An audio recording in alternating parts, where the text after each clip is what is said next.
You're listening to Skeptoid. I'm Brian Dunning from Skeptoid.com. Brazil's Roswell, the Varginha UFO. It happened in January of 1996 and came to be known as the most compelling proof of alien visitation in Brazil. Varginha is a municipality deep inside Brazil's coffee region. Many Brazilian plantations' coffee output flows through here.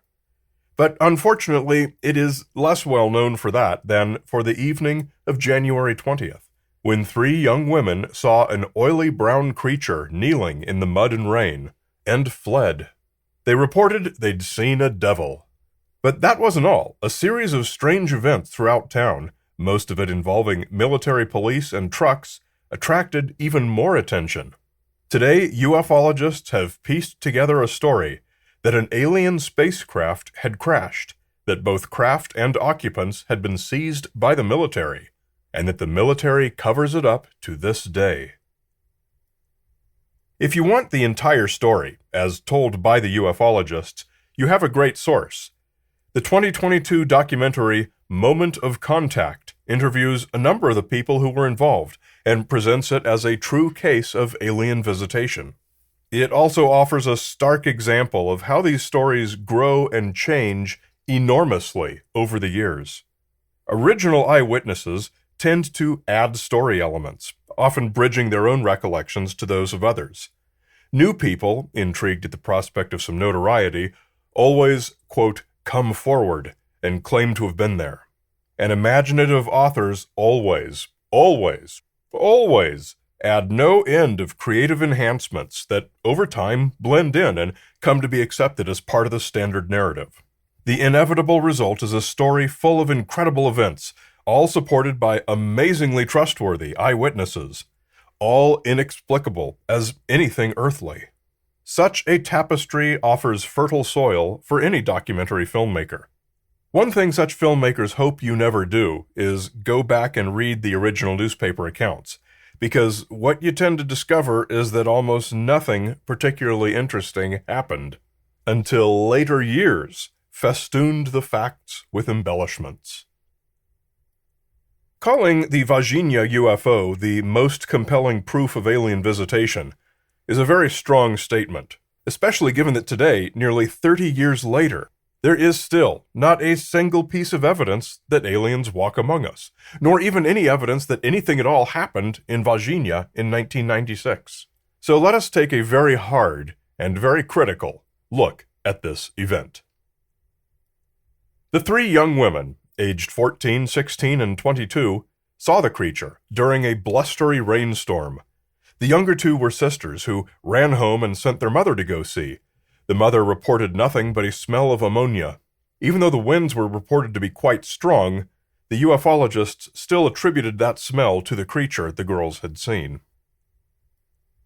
Once this was reported in the local news as an alien, two farmers, a married couple, reported that they'd watched a UFO hovering over their field several days earlier. This was reported as well, and that's when people started taking account of just about anything unusual they'd seen over those days. Some of the most commonly retold events are that a convoy of military trucks went roaring through town. A pair of short alien beings were seen being treated at a local hospital. And also at the same hospital, mysterious trucks delivered a large amount of mechanical equipment or parts, as well as a body in a body bag. Brazilian ufologists wrote and spoke a lot about the incident, but the government itself took no notice. At least they didn't until the death of a military police officer, Marco Elisha Rizzi. Only 23 years old, he died some weeks after the incident. It was said that no cause of death could be determined, but that unidentifiable toxins were found in his body. It is reported that after having handled the body of the alien, he became infected with some disease and succumbed to it. Investigators later wanted to exhume his body for study, but were refused by a judge for reasons of national security. With this final straw, public outcry for the truth about the aliens was such that the military opened an official investigation into the reports. UFO author Stanton Friedman got into this story as well. Although Friedman died in 2019, he appears in Moment of Contact and tells the basic story of the crashed spaceship, the wandering aliens, and the military trucks hauling away the wreckage. He's usually introduced in UFO films as a nuclear physicist, but in fact he was a career UFO author and lifelong promoter of alien visitation claims. Friedman's whole career, in fact, consisted of compiling bits and pieces of poor-quality evidence, mainly unverified eyewitness testimony, usually taken years or decades after an event, and then composing an original alien visitation story that incorporates all those bits and is presented as the factual account of what happened. He's best known as the original author of the Roswell mythology, in which he worked with a retired mortician named Glenn Dennis. In 1989, more than 4 decades after the 1947 Roswell crash was alleged to have happened, Friedman carefully wove together a string of snippets of Dennis's assorted memories of having worked in that town, and created the story we know today of a spaceship crash and small alien bodies being recovered. It was published in 1991, the first time that story even existed. Friedman couldn't have cared less that the things Dennis thought he remembered actually took place over a span of 12 years and had nothing to do with each other. His goal was to craft an original UFO narrative. That was Friedman's thing. That was what he did professionally. So take Stanton Friedman's appearance in Moment of Contact with a very large grain of salt. And be aware that what you're hearing comes from a man whose job was to take a few random, unrelated, unverified reports and tie them all together into an alien visitation story. At last, the military investigation released its report, called an IPM for Military Police Inquiry. It was 357 pages and managed to track down the original cause of each of the many events reported, none of which had anything to do with each other, and none of which involved aliens or crashed flying saucers.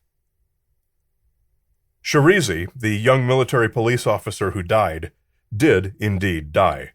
The IPM report was not even necessary to tell us this, as there was nothing secret or strange about his death, which was reported in the newspapers. Sharizi had had, for some time, a cyst under his left armpit, and had been scheduled for an operation to remove it even before the incident. Later, in the hospital, the surgical site became infected, and he died. Tragic, but neither unusual nor unexplained, and certainly insufficient to grant ufologists permission to exhume his body. The one thing the IPM report did add was that Sharizi had not been involved with any events on January 20th, despite any number of people coming out in the decades since to claim that he had been. An easy claim to make, since Sharizi was no longer around to defend himself. The IPM report even successfully identified the creature seen by the 3 young women. The place where the creature was spotted was the home of Luis Antonio Japaula, about 30 years old and intellectually disabled, who lived there with his parents and family. As Japaula was nonverbal, locals had nicknamed him Mujinho, which means little mute. Mujinho was known to the neighbors to spend his time crouching and examining small objects he found, like cigarette butts and sticks. There are photographs of him floating around the Portuguese-language internet. Very skinny, hunched over, squatting as he studies a twig, and apparently wearing a diaper. At last report, Mujinho still lives there to this day, and still continues his favorite activity.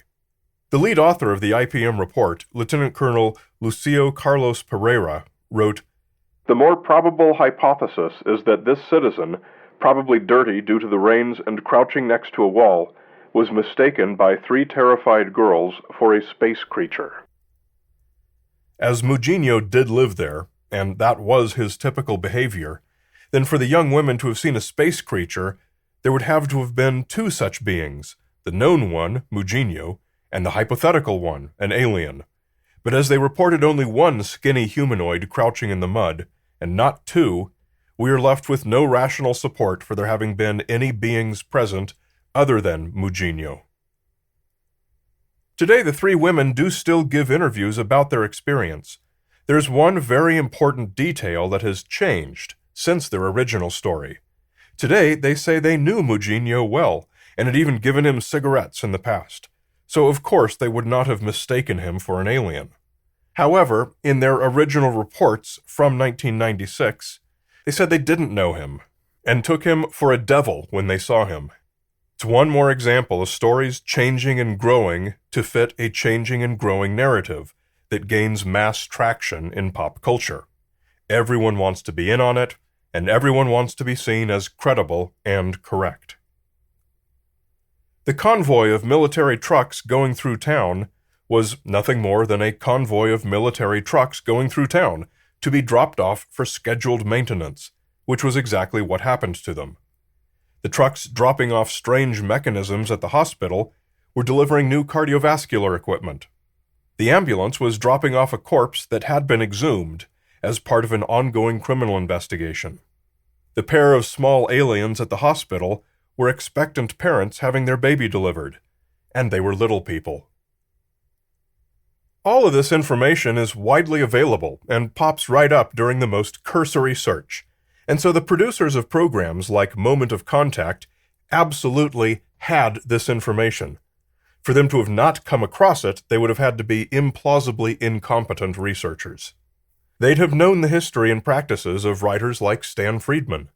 So when programming comes out that suggests something mysterious or suppressed took place, we can confidently conclude that its creators had no interest in being truthful, but were merely just another in a long assembly line of generic, sensationalized UFO mythology. Time and time again, from the Roswell non-event of 1947 to the Phoenix Lights of 1997, we see UFO stories explained with verified facts down to the last detail with all the evidence presented. And yet there are still true believers who scoff at that, dismiss it as fake evidence that proves a cover-up conspiracy, and insist upon their preferred alien visitation explanation with no evidence at all. Some minds are absolutely closed to any but their own preferred explanation. While some say that the Varginha UFO story is the most compelling proof of alien visitation, I come to a different conclusion, but I'm still willing to grant it most compelling status.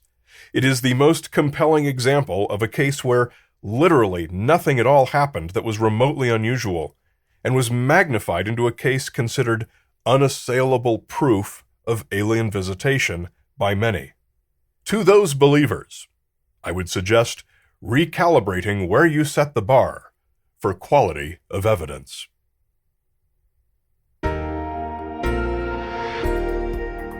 But you know who already has a high standard of evidence? Skeptoid's premium supporters, such as Dave Pasquantonio, Alex Czar, Gareth Priceless from New Zealand, and Karen Coy. Did you know you can have Skeptoid come to you? I love doing live shows, either at meetup clubs, university groups, and conferences. I can show one of our movies like Science Friction, do a live podcast, or just give one of my popular presentations. For more information, come to Skeptoid.com and click on Live Shows.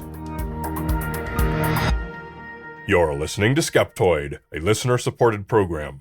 I'm Brian Dunning from Skeptoid.com.